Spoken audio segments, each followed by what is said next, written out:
ក្រសួងការបរទេសនិងសហប្រតិបត្តិការអន្តរជាតិនាយកដ្ឋានព័ត៌មានខ្លឹមសារផ្ដល់ជូនអ្នកសារព័ត៌មានដោយអ្នកនាំពាក្យក្រសួងស្ដីពីកិច្ចប្រជុំគណៈកម្មការអន្តររដ្ឋាភិបាលកម្ពុជារុស្ស៊ីលើកទី11ឯកឧត្តមប្រាក់សុខុនអបនាយករដ្ឋមន្ត្រីរដ្ឋមន្ត្រីក្រសួងការបរទេសនិងសហប្រតិបត្តិការអន្តរជាតិនៃព្រះរាជាណាចក្រកម្ពុជានិងលោកជំទាវអូសាណាលូតរដ្ឋមន្ត្រីក្រសួងកសិកម្មនៃសហព័ន្ធរុស្ស៊ីបានធ្វើជាសហប្រធាននៃកិច្ចប្រជុំលើកទី11នៃគណៈកម្មការអន្តររដ្ឋាភិបាលកម្ពុជារុស្ស៊ីស្ដីពីកិច្ចសហប្រតិបត្តិការពាណិជ្ជកម្មសេដ្ឋកិច្ចវិទ្យាសាស្ត្រនិងបច្ចេកទេសនៅថ្ងៃទី28ខែមេសាឆ្នាំ2025តាមរយៈប្រព័ន្ធវីដេអូគណៈប្រតិភូកម្ពុជារួមមានតំណាងជាន់ខ្ពស់មកពីក្រសួងនិងស្ថាប័នពាក់ព័ន្ធសំខាន់ៗផងដែរឯកឧត្តមអបនាយករដ្ឋមន្ត្រីប្រាក់សុខុនក្នុងគោលដៅពង្រឹងកិច្ចសហប្រតិបត្តិការទ្វេភាគីបានជំរុញឲ្យមានការពន្លឿននិងអនុវត្តឲ្យបានពេញលេញនៅកិច្ចព្រមព្រៀងអនុស្សរណៈដែលបានចុះហត្ថលេខាដើម្បីទាញយកអត្ថប្រយោជន៍ជាអតិបរមាឯកឧត្តមអបនាយករដ្ឋមន្ត្រីបានលើកឡើងពីវិស័យសំខាន់ៗចំនួន3សម្រាប់ពង្រឹងកិច្ចសហប្រតិបត្តិការលើវិស័យពាណិជ្ជកម្មនិងការវិនិយោគឯកឧត្តមអបនាយករដ្ឋមន្ត្រីបានអញ្ជើញថ្នាក់ដឹកនាំធុរកិច្ចសហគ្រិននិងអ្នកវិនិយោគរុស្ស៊ីមកស្វែងយល់ទីផ្សារកម្ពុជាជាពិសេសក្នុងវិស័យដូចជាកសិកម្មនិងផលិតផលម្ហូបអាហារដើម្បីជំរុញឲ្យមានការទំនាក់ទំនងរវាងវិស័យធុរកិច្ចឯកឧត្តមអបនាយករដ្ឋមន្ត្រីបានស្នើឲ្យភាគីទាំងពីរពិចារណារៀបចំវេទិកាធុរកិច្ច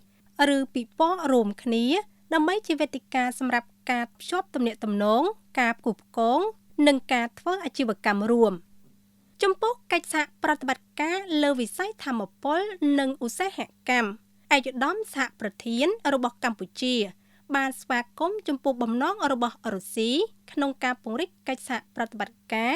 លើវិស័យសំខាន់ៗទាំងនេះហើយបានគូបញ្ជាក់ថាប្រទេសទាំងពីរអាចបង្កើនភាពជាដៃគូដែលមានស្រាប់ដើម្បីប្រែក្លាយវិស័យទាំងនេះទៅជាក្បាលម៉ាស៊ីននៃវិបុលភាពរួមគ្នាយូរអង្វែងលើកិច្ចសហប្រតិបត្តិការអភិវឌ្ឍនិងការតភ្ជាប់រវាងប្រជាជននិងប្រជាជន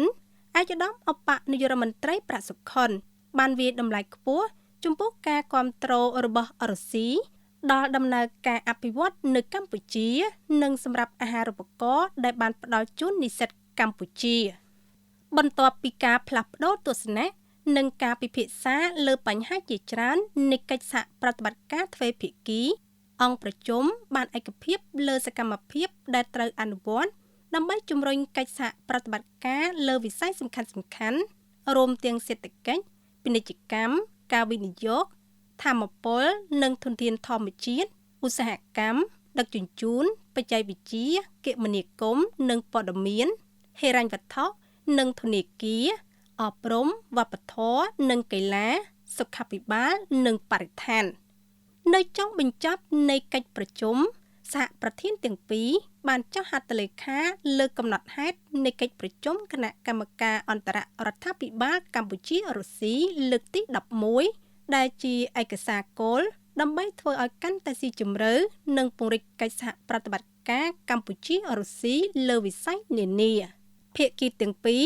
បានអះអាងជាថ្មីនៅការបដិញ្ញាចិត្តរបស់ខ្លួនក្នុងការជំរុញទំនាក់ទំនងប្រកបដោយភាពស្វាហាប់និងឆ្ពោះទៅមុខដោយផ្អែកលើការទុកចិត្តការគោរពគ្នានិងផលប្រយោជន៍ទៅវិញទៅមក